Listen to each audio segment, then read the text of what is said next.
बंदो गुरुपद कंदे कृपा सिंधु नररूप हरि महामोहतम पुण्य जासो चंद्रवी करनी करो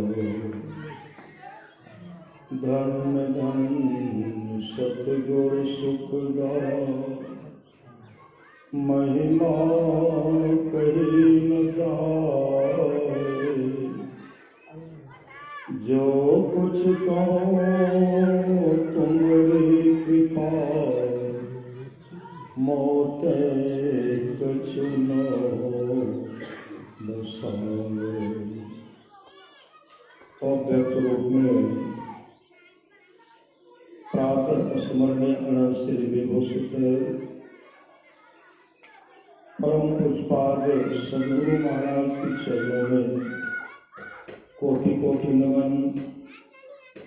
विशिष्ट गुरुजन उपस्थित सत्संग प्रेम महानुभावों माताओं एवं बहनों सभी के अंदर में बैठे हुए परमात्मा को कोटि कोटि नमन। महापुरुष की वाणी है, मनुष्य जीवन की सफलता भगवत प्राप्ति में है। यह तन बार बार मिलने को नहीं है, यह तन बार बार मिलने को नहीं है। इसलिए आगे की यात्रा के लिए आप चलेंगे, उसके लिए खर्चा चाहिए ना, खर्चा। बहुत आदमी कुंभ गए होंगे, खर्चा लेके गए, उसके बाद पैदल भी चलना है ना। जो गए होंगे राह का खर्चा चाहिए।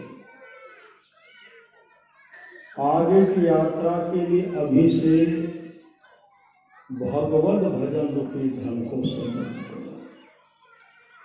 वहां न जमीन कमाएगा, न सोना कमाएगा, न गाय का घी कमाएगा, न छालीदार दही दूध कमाएगा। क्या आएगा?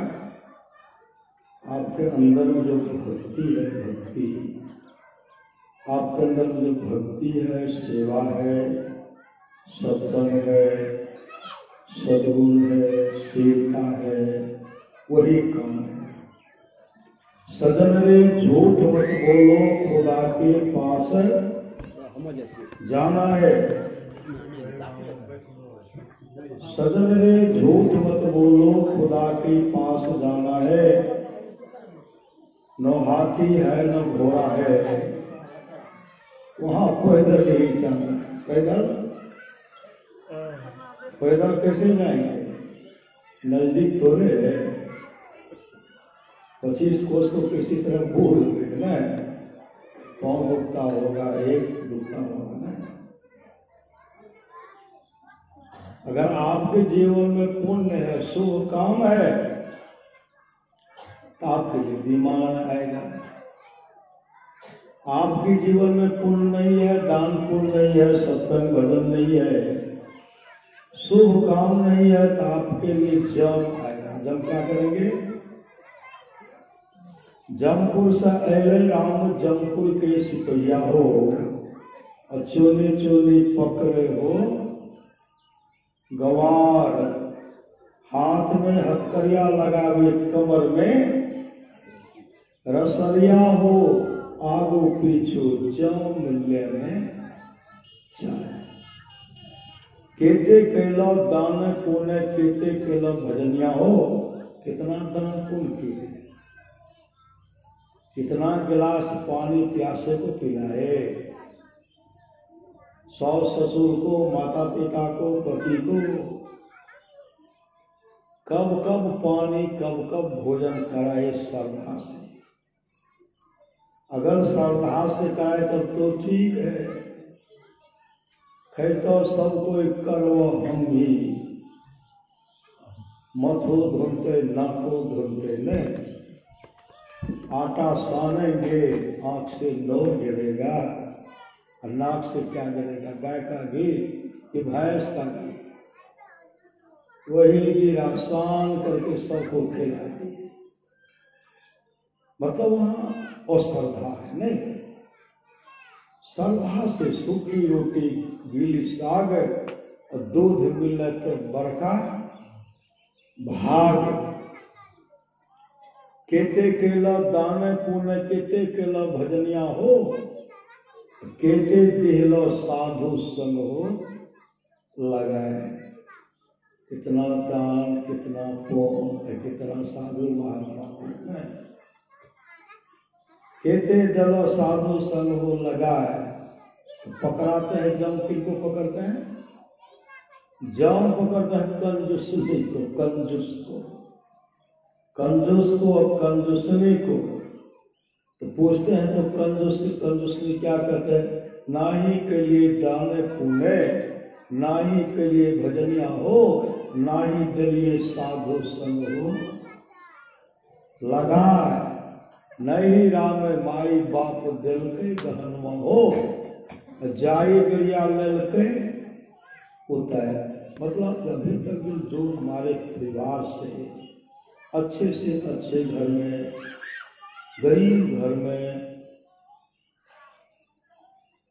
और जो वस्त्र होता था अब नहीं दी। श्री सदगुरु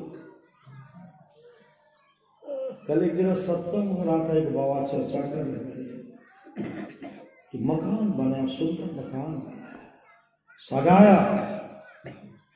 जब उनका शरीर छूट गया, परिवार के लोग कहते बाहर भीतर नहीं। भीतर में जो मुलायम गद्देदार बिछावन पर सोते थे, कहते भीतर में बाहर रखा, और भीतर प्रवेश करने के लिए नहीं। सुंदर सुंदर आभूषण उतार दिया। एक जगह तो ऐसा हुआ, जो पतोह सेवा नहीं करती थी, और जो सेवा करती थी चली गई थी मायके नैहर, उनका पति भी उनके साथ में।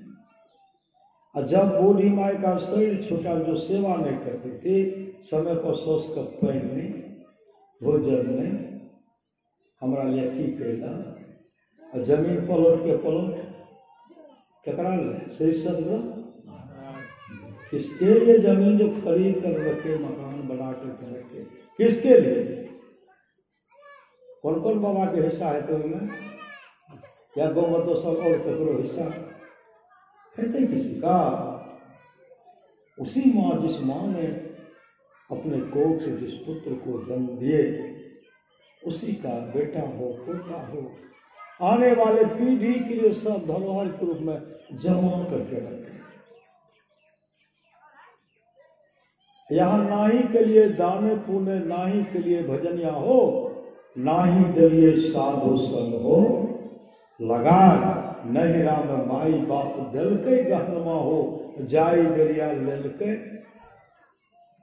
उतार। जब उस माँ का शरीर छूटा, जो बहु सेवा करती थी वह नहीं, और जो सेवा नहीं करती थी चार बिजार हो गई।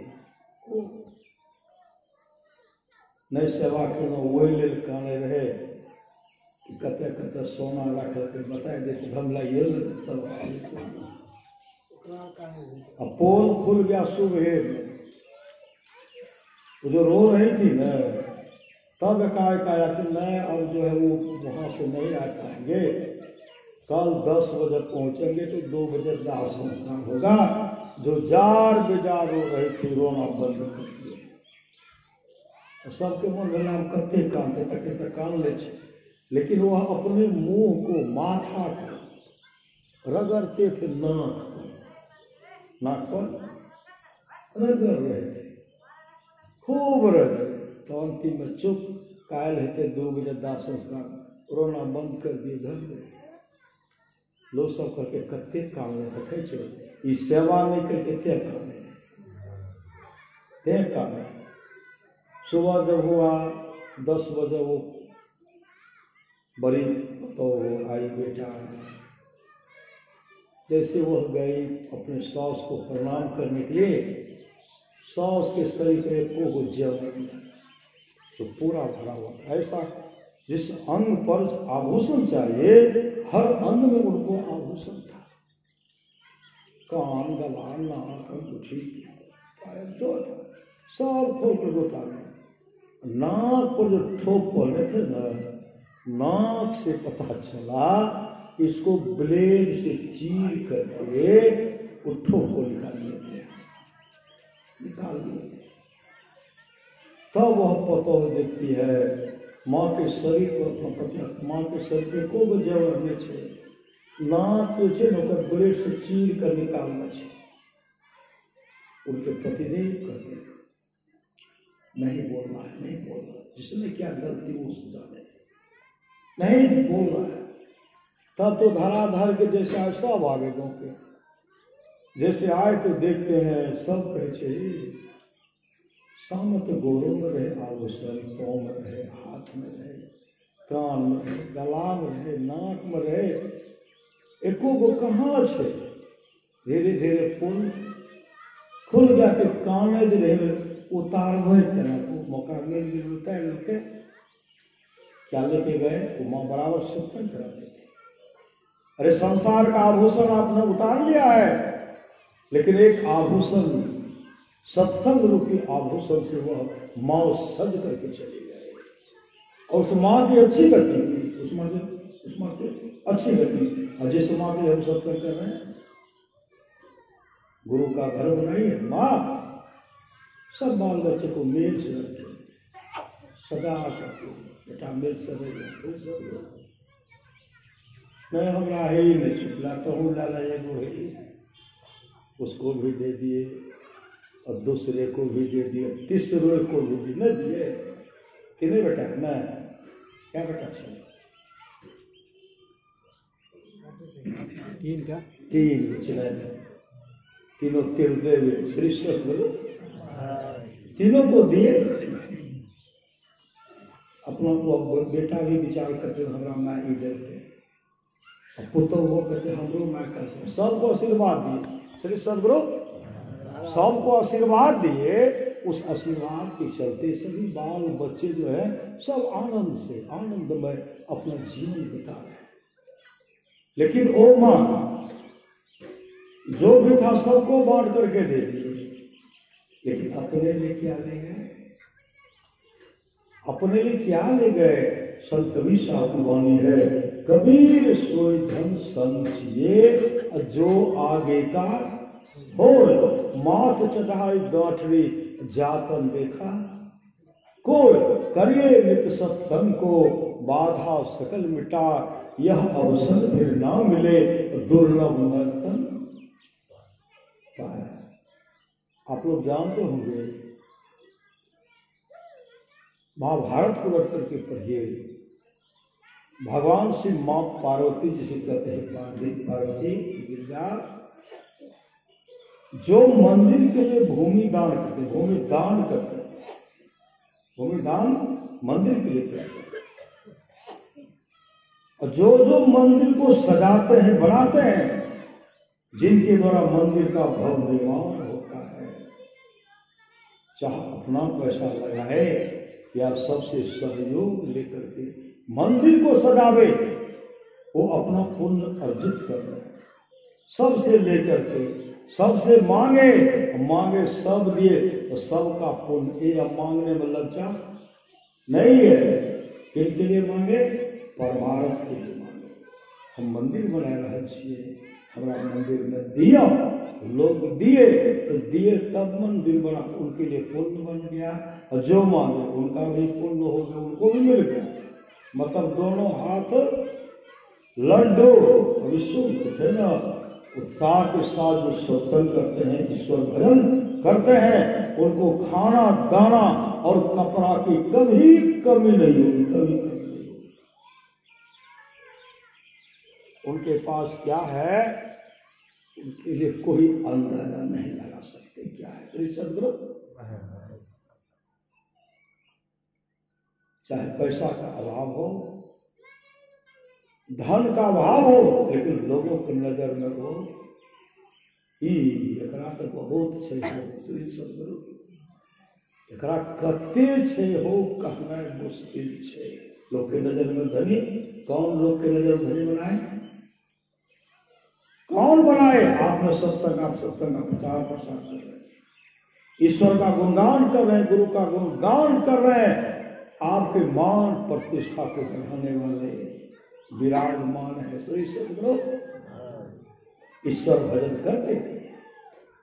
परमारास महात्मा जो लोग बहुत दिनों से सत्संग करते आ रहे हैं, अभी कर रहे हैं, आगे भी करेंगे। कहते हैं जो भूमि दान मंदिर के लिए देते हैं, भूमि दान करते हैं, ऐसे श्रीमान जब तक धरती रहेगी धरती, तब तक विशाल स्वर्ग के सुख को भोगेंगे। कौन? जो भूमि दान किए हैं, विशाल स्वर्ग के सुख को भोगेंगे। जो मंदिर निर्माण करने में मदद कर रहे हैं, करते हैं, वो भी विशाल स्वर्ग के सुख को भोगेंगे। आप लोग जानते होंगे, धम्मपद में आया है नंदीय सेठ, नंदीय सेठ के बारे में आप लोग जानते होंगे। महामौद गल्यायन गए, भगवान बुद्ध के बहुत शिष्य आकाश में उड़ते थे। आकाश में अभी तो एरोप्लेन से नहीं, हवाई जहाज से उड़ते हैं ना, हेलीकॉप्टर से। पहले पुष्पक विमान उड़ता था नहीं। अब भगवान बुद्ध उड़ते थे आकाश में, उनके शिष्य भी उड़ते थे आकाश में। उसमें न पेट्रोल जलता था, न डीजल, न गैस भरा जाता था। श्री सदगुरु भक्ति के बल पर, तपस्या के बल पर, साधना के बल पर वो उड़ जाते थे, उड़ते थे। तो महामौद गल्यान गए, ऊपर गए, भ्रमण करते ऊपर चले गए। ऊपर जब गए देखते बहुत सुंदर मकान, सुंदर मकान। कितना मकान? 12 योजन का, 12 योजन नीचे जो है 12 योजन। ये कितना है? 12 योजन 4 कोस का 1 योजन होता है। अब 12 योजन मतलब 48 कोस का मकान, 48 कोस का जमीन पर। यहाँ से 48 कोस, ऊपर 100 योजन। 100 योजन का मतलब होता 400 कोस ऊंचाई। अभी कोई 1 मंजिला 2 मंजिला बनाते हैं ना, 3 मंजिला बनाते हैं, 400 कोस का ऊंचाई मकान था। जैसे महामौद गल्यान देखते हैं, महामौद गल्यान के मन में हुआ कौन ऐसा भाग्यशाली होगा जो इस मंदिर में आएंगे, जो मंदिर में इस मकान में आएंगे, कौन ऐसे भाग्यशाली? श्री सदगुरु महाराज की। और देख रहे हैं उसमें अप्सरा सब है, देवता सब आगे पीछे वहां घूम रहे हैं। जैसे वो झांक करके देखते हैं, उधर से अप्सरा आई, देवी देवता सब आए और कहते हैं आप भगवान बुद्ध के शिष्य हैं? हाँ। आप जाइए, एक नंदीय सेठ है, उसको जल्दी से भेज दीजिए, उसको जल्दी से भेज दीजिए। उसी के लिए मकान बना है, वही इस मकान में रहेंगे। क्यों रहेंगे? वो सत्संग मंदिर बना करके अपने गुरु भगवान बुद्ध को दान कर देते, और जैसे दान किया ना, उसी समय वहां सुंदर मकान बनकर के तैयार किए होंगे। 3 या 5 कोठरियां किए होंगे। 48 कोस तक ऊपर, 400 कोस तक ऊंचाई का मकान। कहते इसमें वही आएंगे। कहाँ? जल्दी से भेजिए। वहां से महामौद गल्यान आए और भगवान बुद्ध से कहते बनते हैं, यहाँ जो लोग दान पुण्य करते वहां मिलता है, वहां मिलता है। भगवान बुद्ध कहते हैं महाबुद्ध कल्याण, जब तुम अपनी आंखों से देखकर, अपने आंख से देखकर कहे ना, कहाँ बनते, जब तुम अपने आंख से देख कर कहे तो हमको क्या पूछते हो? तुम तो खुद देख करके आए हो कि दान का क्या फल, दान का क्या फल होता है। और नंदी सेठ जाकर के वहां सुखमय जीवन व्यतीत किए। वो तो भूमि दान किए, मकान बना करके दान कर दिए। आप लोग क्या दान कर रहे हैं? आप लोग क्या दान कर रहे हैं? आप लोग भी ऐसा दान कर रहे हैं और करते हैं। उस दान का बराबरी कोई कुछ नहीं कर सकता। कौन सा दान? आप लोग जो 2 घड़ी आकर के सत्संग करते हैं, सत्संग मंदिर में समय देते हैं, वहाँ स्तुति प्रार्थना करते हैं, सत्संग सुनते हैं, कुछ न कुछ सहयोग करते हैं, मंदिर निर्माण के लिए करते हैं, कुछ कुत्ता को दे दिए, कुछ कौवा को दे दिए, कुछ गाय को अन्नदान कर देते हैं। यह आपके पास वर्धित होकर के आएगा। आप भी 2 घड़ी सत्संग में समय दान किए और 2 घड़ी में एक श्वास का कितना कीमत है? क्या करिए? कोई पैसा नहीं, क्योंकि खरीदे तो नहीं है ना। ऐसे समझो, गैस भराते तब पता चलता है। गैस सिलेंडर में गैस सट गया और 17 गो मेहमान आ गए, अभी तक गोपे दे रहे छी। चूल्हा नहीं छे, मिट्टी वाला चूल्हा, जलावनो नहीं छे, मकई का गोल भी नहीं है, गोईठा भी नहीं है, तब तक 17 मेहमान का गप लड़ाई रहे छी। मेहमानों सोचे छे गर्मी गर्मी खाए, गृहपति मन कर रात में गर्मी गर्मी बना के पी ले। सच्ची घटना है। गए सत्संग के, सत्संग करने के बाद हुआ कि गर्मे गर्मे बनेबे, सब्जी काट करके रख दिए। श्री सदगुरु सब्जी काट करके तरह तरह का सब्जी काट, हम कल सबको के मिला। नहीं बाबा, अलग अलग सबके स्वाद है। कल नहीं के मिला दे बढ़िया बात। नहीं अलग अलग सबके स्वाद है। कढ़ी बड़ी सब बनती व्यवस्था।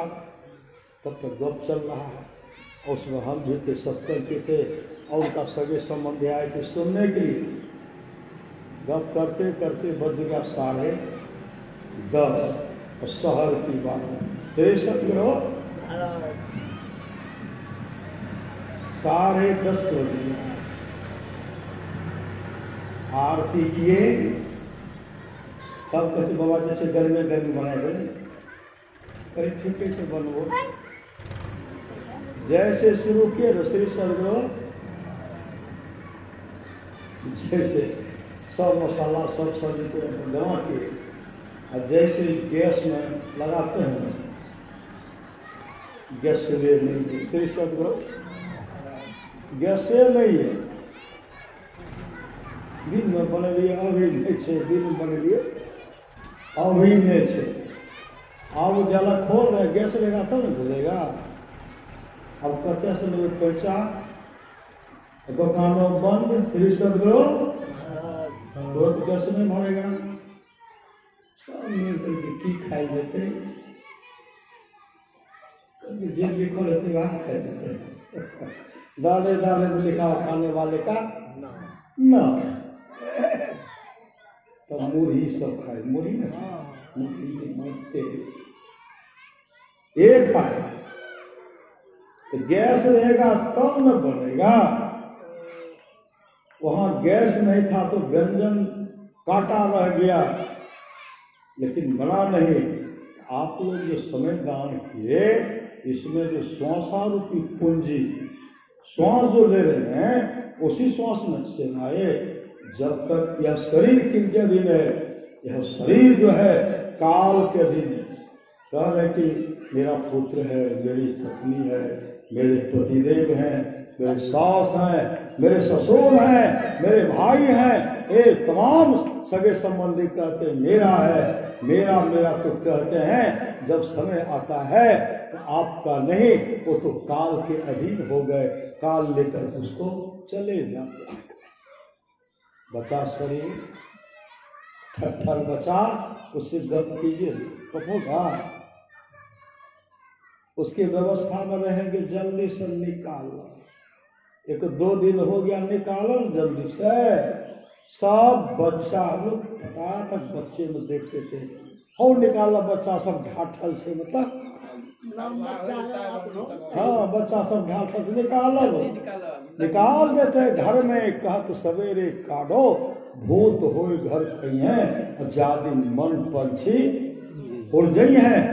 आप लोग यह 100 रूपी पूंजी जो दान कर रहे हैं, यह आप दान के एक श्वास के लिए सिकंदर तरसते रहे। भंडार ऋषि ने कहा था, ऐ सिकंदर, विश्व विजय की लालसा लेकर के चले हुए हो तो अपने माँ का भी दर्शन नहीं कर सकोगे, अपने माँ का भी दर्शन नहीं कर सकोगे। इतना सुनते सिकंदर के सामने मौत ही मौत दिखलाई पड़ी, मौत ही मौत दिखलाई पड़ रही है।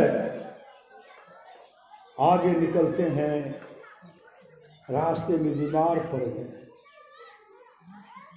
यूनान जाने में कहा 120 दिन जीवित हो गए। 120 सिकंदर चाहते 120 दिन जैसे बताए मौत होगी, उसी समय अपने जीवन के बागों को सदगुरु के हवाले कर देते और नाम दीक्षा लेकर के नाम का स्मरण करते। चाहते तो सिकंदर मोक्ष को भी प्राप्त कर सकते, लेकिन उनके भाग में लिखा हुआ नहीं था। देश जाएंगे, श्री सदगुरु देश जाएंगे। रास्ते में बीमार पड़े, उनके सामने मौत ही मौत दिखलाई पड़े। अब मौत हो गई तो डॉक्टर साहब दवाई दे रहे हैं, वैद्य हकीम दवाई दे रहे हैं, रोग घटना चाहिए, रोग बढ़ ही रहा था, रोग घटना रोग बढ़ ही रहा था। श्री सदगुरु रोग घटना चाहिए, रोग बढ़ ही रहा था।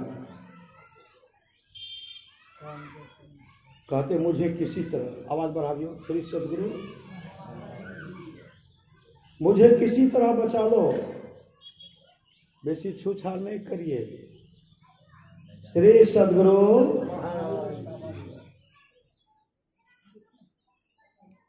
रोग बढ़ ही रहा था। डॉक्टर को प्रलोभन देते, डॉक्टर मुझे किसी तरह बचा लो जिससे कि मैं अपने माँ का दर्शन कर सकूं। डॉक्टर कहते मैं तो श्री सदगुरु कथी कम बेस करे छे, श्री सदगुरु पते नहीं छे घटना। श्री सदगुरु रोग एकदम बढ़ी रहा, मुझे किसी तरह बचा लो, ढेर सारा धन दूंगा, आधा राज तक दे दूंगा, आधा राज तक। डॉक्टर ने कहा हे विजेता, आप दुनिया की तमाम दौलत मेरे हवाले कर दीजिए, आपके श्वास में एक भी श्वास जोड़ने को किसी को ताकत नहीं है। उस समय सिकंदर पश्चाताप करते कहते काश अगर हम जानते कि दुनिया की तमाम धन दौलत देने के बाद भी मेरा अपना प्यारा सा श्वास वापस नहीं दे सकता, मैं अपने उन श्वास को बर्बाद नहीं करता। कहता हूँ कहीं जाता हूँ, कहीं बजाए ढोल, 100 खाली जात है 3 लोग का मोल, ऐसे महंगे मोल का 100 जो जाए और 3 लोग न पड़ते काहे ढोल मिला। और सिकंदर पश्चाताप करते चले गए। हम लोग की करेंगे, हम लोग रोएंगे कि हंसेंगे कि रोएंगे? हम लोग को भी रोना करेगा। श्री सदगुरु ऐसे शरीर से निकलना नहीं चाहते, शरीर से निकलना नहीं चाहते। एक राजा गए एक महात्मा के पास, कहते महाराज कि मुझे तक्षक डांस कर देंगे, महाराज मुझे बचा लीजिए, मुझे बचाइए, हमारी मृत्यु हो जाएगी, महाराज मुझे बचाइए। महात्मा जी कहते पहले सुनो, बैठो, एक कहानी सुनाता। कहा महाराज कहानी सुनाई। एक व्यक्ति गए,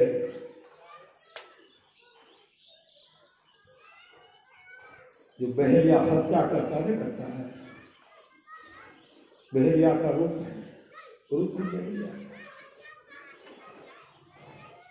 वहां जब पहुंचे तो कर देखते हैं क्या श्री सदगुरु, कोई उधर मनुष्य का खोपड़ी है, कोई हड्डी है, कोई मांस है, कहीं मांस का ढेर है, कहीं पीप का ढेर है, कहीं खून का ढेर है, कहीं हड्डी का ढेर है, कहीं हड्डी का ढेर है, कहीं विष्ठा का ढेर है। कहते हैं वह सज्जन पहुंचा। वह जैसे पहुंचा ना, कहते महाराज मेरे लिए कोई उपाय कर दीजिए, हम इस शरीर में रहना चाहते हैं, इस शरीर में रहना चाहते हैं, मेरे लिए महाराज कोई उपाय कर दे, अच्छा प्रबंध कर दीजिए। कहते कैसा प्रबंध, कहाँ रहना चाहते हैं? तरह तरह से उनको समझाए, महाराज मुझे रहने का ऐसी शरीर में व्यवस्था कर दीजिए, हम मरना नहीं चाहते, हम मरना नहीं चाहते।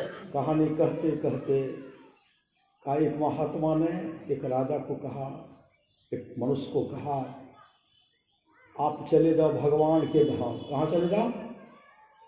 भगवान के धाम। सुन लेते ना, साधन धाम मोक्ष कर द्वारा पाएंगे यही परलोक समारा। चले जाओ मोक्ष धाम, चले जाओ। तो कहते नहीं, हम इसी हड्डी के नगर में रहेंगे। श्री सदगुरु महात्मा जी कहते कहते थक गए, लेकिन कहते हैं नहीं, हम इस हड्डी के नगर में रहेंगे। अच्छा बताओ राजन, आप यह बताओ, ऐसे लोग को बुद्धिमान कहना चाहिए कि मूर्ख कहना चाहिए? क्या कहना चाहिए? ऐसे लोगों को तो महामूर्ख, आप तो कहते हैं मूर्ख, ऐसे लोगों को महामूर्ख कहना चाहिए। हे महात्मा बताइए, वह कौन ऐसा दुष्ट था जो मोक्ष धाम को छोड़ करके पीप के कुंड को पसंद करते हैं, हड्डी के लोथरा, मांस के लोथरा को पसंद करते हैं, हड्डी को पसंद करते हैं? वह कौन मूर्ख है बताइए ना, हम बताए तो हम उनको जाकर समझाएंगे। संत सदगुरु कहते हैं वह मूर्ख कोई दूसरा नहीं, वह मूर्ख तुम ही हो, तुम ही। महाराज हमको कहते हैं, तुमको नहीं है तब किसको कहेंगे? राजा परीक्षित को कहते वह मूर्ख तुम हो, तुम जो रोते बिलकते चीखते चिल्लाते आए हो कि मुझे बचा लीजिए, मुझे बचा लीजिए, क्योंकि श्रृंगेरी से निष्काम है। तुमको 7वें दिन तक्षक दर्श करेगा और तुम्हारी अधोगति होगी, तुम नरकगामी हो जाओगे। और परीक्षित तुम यह बताओ कि तुम्हारे शरीर में क्या असर है?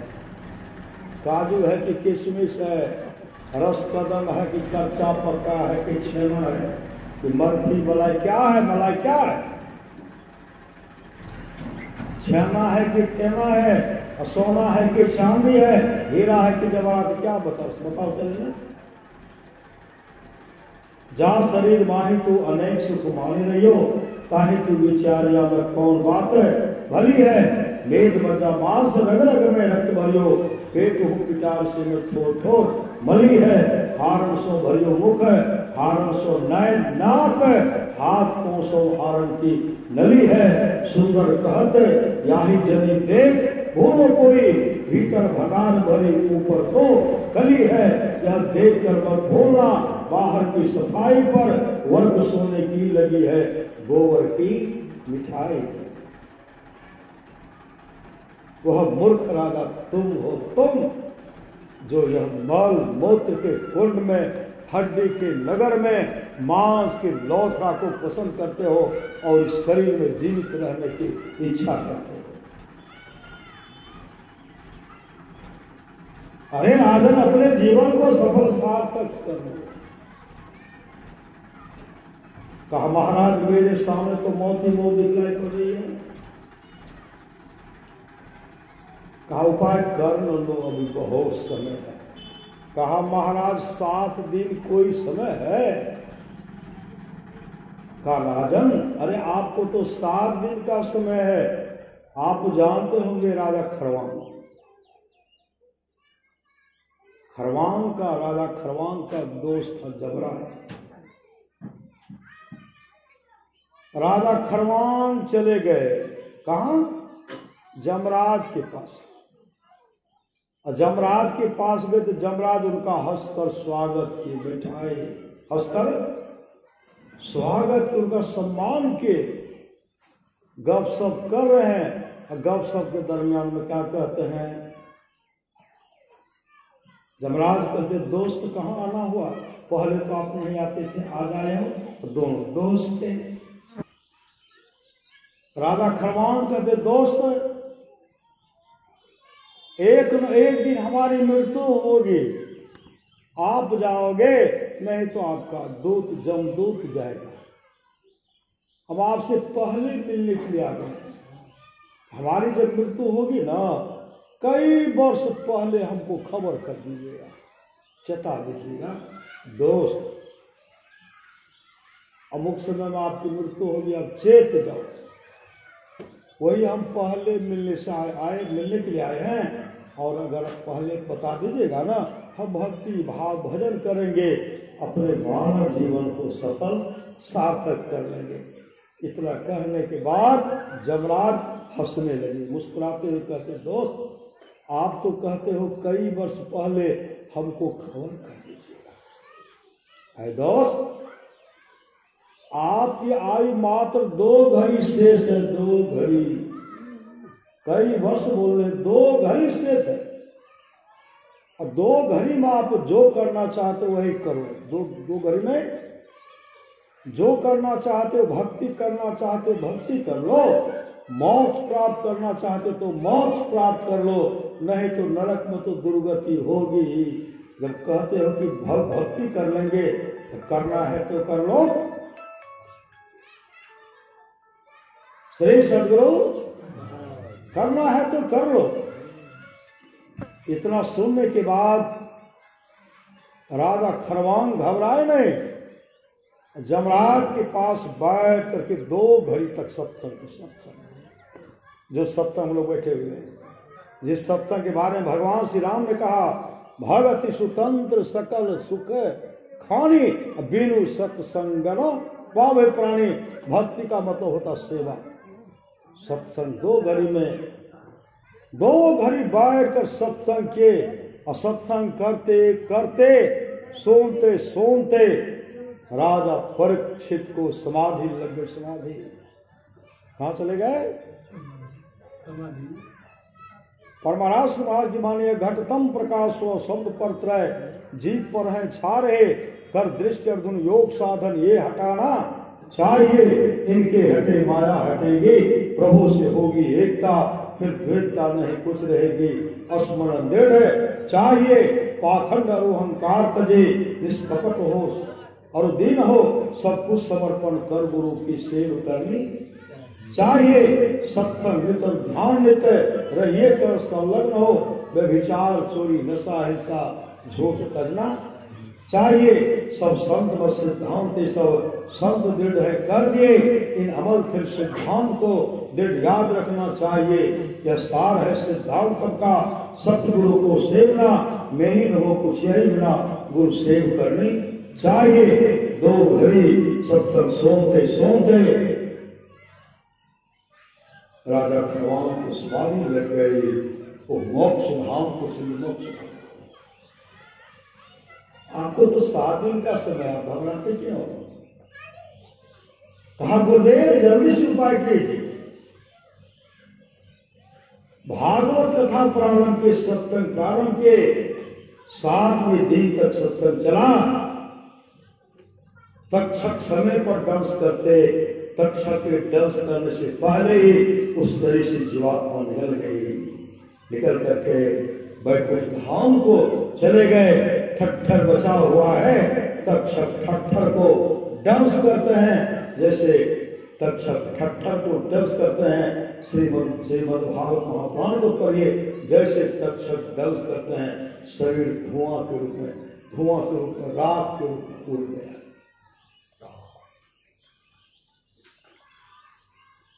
राजा परीक्षित भी बैकुंठ धाम को चले गए। हम लोग भी जाएंगे। श्री सद्गुरु जो जो सुन रहे, जो जो कर रहे हैं, जो लोग बहुत दिनों से सत्संग करते आ रहे हैं, अभी कर रहे हैं, आगे भी करेंगे, वे सभी महासुख के भागी होंगे। इसलिए करिए नित्य सत्संग को, बाधा सकल मिटा, यह अवसर फिर नाम मिले, दुर्लभ नर्तन। आप लोग जानते होंगे, ध्रुव के बारे में जानते। ध्रुव पिताजी की गोद पर बैठने के लिए गए। छोटी मां गोद से उतारते हुए लात भी मारता है, थाप भी मारता है, और कटु शब्द का प्रहार करते हैं। अरे इस गोद में तो वही बैठेगा जो मेरे कोख से पैदा लेगा, मेरे कोख से पैदा लेगा। भगवान का भजन करो और भगवान से प्रार्थना करो, हे भगवान जब भी मुझे इस संसार भेजना, सूरजी माँ के गर्भ से कोख से भेजना। जब मेरे कोख से पैदा लोगे ना, तब राजा के गोद में तुम बैठे। ध्रुव रोते बिलखते अपने माँ के पास गए, सारी बात अपने माँ को बताते हैं। ध्रुव की माँ सुनती, जिनकी अच्छी नहीं। उन्होंने कहा, बेटा तू क्यों रो रहा है?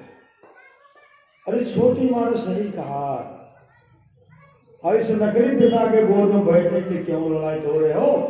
जाकर के भगवान का भजन करो, भगवान का भजन करके उस असली पिता के गोद में बैठो, जिस गोद में बैठने के बाद कभी तुम उतर नहीं सकते, कभी तुम उतर नहीं सकते।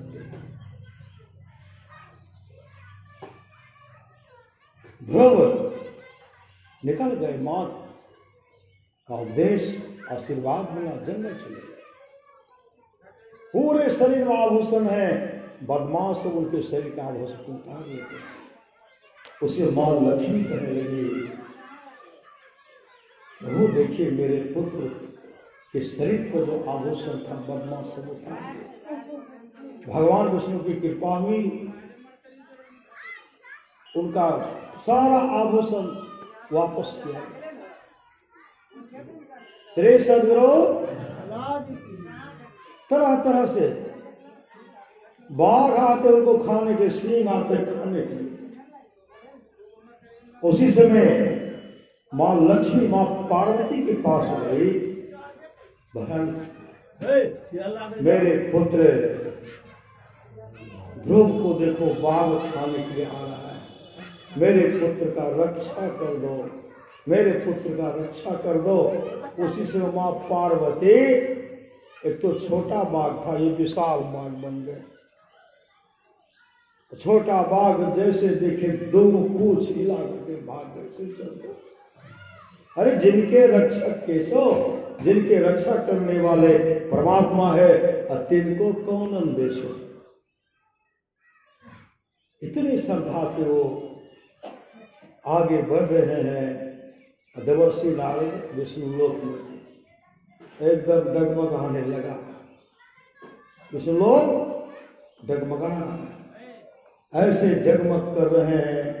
देवर्षि नारद कहते, प्रभु विष्णु लोक में भी आपदा, वैकुंठ लोक में भी आपदा, इस तरह क्यों हो रहा है? भगवान विष्णु कहते हैं, देवर्षि मेरा एक भक्त है, वह मेरा दर्शन चाहता है। कहते दर्शन चाहता था, आप दर्शन दे दीजिए। आप दर्शन कैसे देंगे? उसके जीवन में गुरु नहीं है, भजन भेद नहीं है। भजन भेद लेंगे तब न गुरु बताएंगे, नहीं तो गुरु की मर्यादा तो समाप्त हो जाएगी। आप जाकर उनको समझाइए। देवर्षि नारद गए, तरह तरह समझा रहे। कहाँ जा रहे? कहा तपस्या करने के लिए। कहाँ करोगे? कहा जंगल में। जंगल में हिंसक प्राणी रहते, तुम्हारे शरीर के मांस को नोच नोच कर खा जाएंगे, अजगर निकल जाएंगे। तरह तरह से जब उनको धमका रहे, उसी समय ध्रुव कहते हैं महात्मन, आपके जैसे महान संत के मुख से इस तरह का वचन सुनता हो ना तो बहुत दुख होता, बहुत दुख होता है। माता के गर्भ में जब मैं था, माता की जठराग्नि ने कई कुंटल अनाज को पचा करके बाहर कर दिया। उस समय परमात्मा मेरी रक्षा की। वो परमात्मा सो गए हैं जो बाघ, सिंह, चीता मेरे शरीर के मांस को नोच नोच करके खाएंगे। देवर्षि नारद कहते हैं बात तो सत्य कहते हो, और तुम जो चाहते बिना गुरु का भगवान को प्राप्त कर लगे कभी होने वाला है। ध्रुव कहते हैं आपसे बढ़कर के मेरा गुरु कौन होगा? मुझे मेरे नाम दीक्षा दे दीजिए, मुझे नाम बताइए। तब देवर्षि नारद उनको नाम दान देते हैं। ओम नमो भगवते वासुदेवाय। ओम नमो भगवते वासुदेवाय। ओम नमो भगवते वासुदेवाय।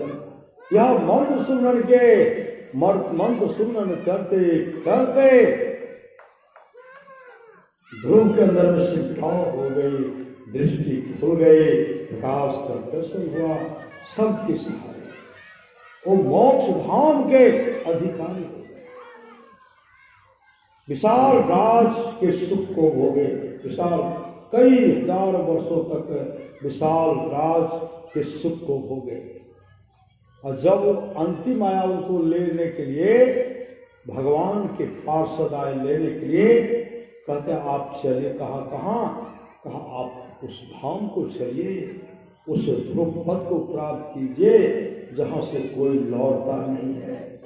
विमान पर तो बैठ गए, और जैसे विमान लेकर के पार्षद जा रहे थे, ध्रुव कहते मैं नहीं जाऊंगा, मैं नहीं जाऊंगा। भगवान के पार्षद कहते क्यों नहीं जाएंगे? आपका सुंदर घर बनकर के तैयार। कहा नहीं जाएंगे। बात क्या है बोलिए तो। कहा जिन माँ के आशीर्वाद से, जिन पिता के आशीर्वाद से मेरे लिए यह विमान आया है, उस माँ को, पिता को छोड़ करके मैं नहीं जाऊंगा। उस माँ पिता को छोड़ करके मैं नहीं जाऊंगा। अब तो भगवान के पार्षद फेरे में प्रगट करें तो क्या करें? आग्रह कर रहे हैं, ध्रुव कहते नहीं जाऊंगा। तब क्या देखते आगे में? देखते आगे में एक विमान है, इस पर ध्रुव के माता पिता जा रहे हैं। आगे विमान में ध्रुव के माता पिता जा रहे। कहा जिन माँ की कृपा से मैंने, वह मेरी सुरुचि माँ कहा उस माँ को भी देखो, उस माँ को देखो। माँ भी विमान पर बैठ करके ध्वजा को लहराते हुए जा रहे। देखो तुम्हारे कुल खानदान के जा रहे, देखो ना तुम जो भक्ति किए हो, सबके सब तर गए, देखो ना। तब ध्रुव यहाँ से चले। ऐसे सुपुत्र चाहते, ऐसे सुपुत्र क्या सब कर रहे हैं? ये तीनों भाई अपने माँ के आत्मा की शांति, पिता का आत्मा की शांति है, तो उस माँ की तीनों पुतौ श्री सदगुरु, बाल बच्चे, बेटा, पोता, पोती, अम्मा का सगे संबंधी देखते हैं लोगों के जितने भी माँ बहन है, भाई हैं, सब आए हैं कि माँ के दिवंगत आत्मा की शांति हेतु पुण्यतिथि के अवसर पर सत्संग करवा कर रहे हैं। उन माँ के आत्मा को शांति मिले, उसके लिए सत्संग नहीं किया गया। भक्त मरे क्या रोइए, वो तो अपने घर जाए। रोइए साकट बापरो जो हाथों हाथ बिताओ, सट्टावा के लिए रोइए जो हाथों हाथ उसका मांस का कुटिया कुटिया करके हड्डी पसली बिक्री होगा। श्री सदगुरु जननी जने पे साकट ना जने, जननी जने पे साकठ ना जने, जेस ना बने तो पुत्र से भला मदार, पुत्र से भला मदार फिरे जही कोख में, पुत्रवती हुए नारी जाए थे। दुख में महापुरुष की वाणी है, अमर मुनि का उपदेश है, 100 काम को छोड़ करके स्नान करना चाहिए, 1000 काम को छोड़ करके भोजन करना चाहिए, लाख काम को छोड़ करके सत्संग करना चाहिए, करोड़ों काम को छोड़ करके अपने जीवन के बागडोर को संत सदगुरु के हवाले करना चाहिए। भगवान श्री कृष्ण की वाणी है, निष्पाप उद्धव जी, कोई कितना भी अश्वेत जग कर ले, कृष्ण नारायण आदि आदि व्रत कर ले, उसके द्वारा सुलभता से प्राप्त नहीं होता। बस एक सत्संग ऐसा दरिया है जिसके द्वारा सुलभता से प्राप्त हो जाता, उस भक्त के वश में हो जाता और उस भक्त का परम कल्याण हो जाता। परमाराश भाग्यवान है, थोड़ा सा भी सत्संग को बड़ा लाभ होता है, जितना लाभ की बहुत धन की मिलने, बहुत विद्या के प्रतिष्ठ होता, उतना लाभ सत्संग से होता है। नित्य नियमित ढंग से सत्संग करो, सत्संग से खाली कोई मत रहो।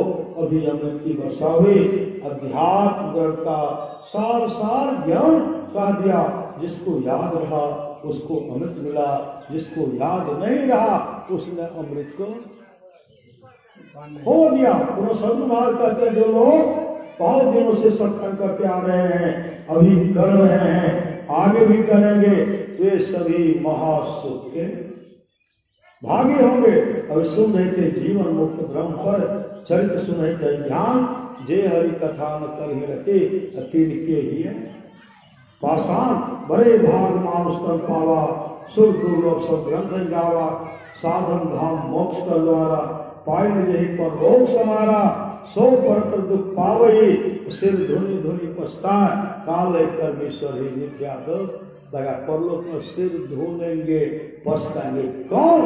जो सत्संग नहीं करेंगे, अपने जीवन के बागों को संत सदगुरु के हवाले नहीं करेंगे, जो माता पिता सास ससुर पति का सेवा नहीं करेंगे, जो आपस में मेल से नहीं रहेंगे, ऐसे लोग परलोक में पश्चाताप करेंगे।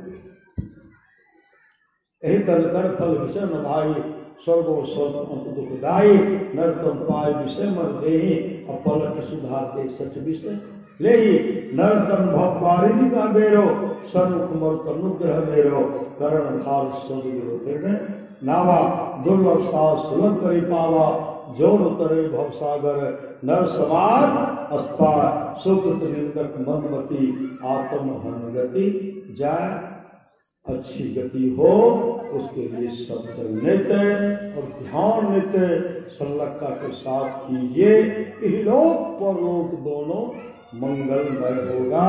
बोलिए प्रेम से श्री सतगुरु महाराज की जय।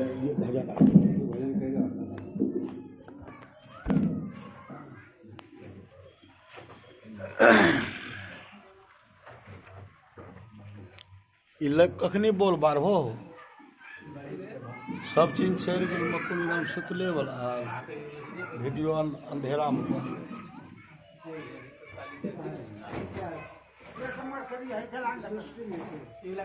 नहीं भाई अब हो रहे। हाँ कोई नहीं मच्छर काटते की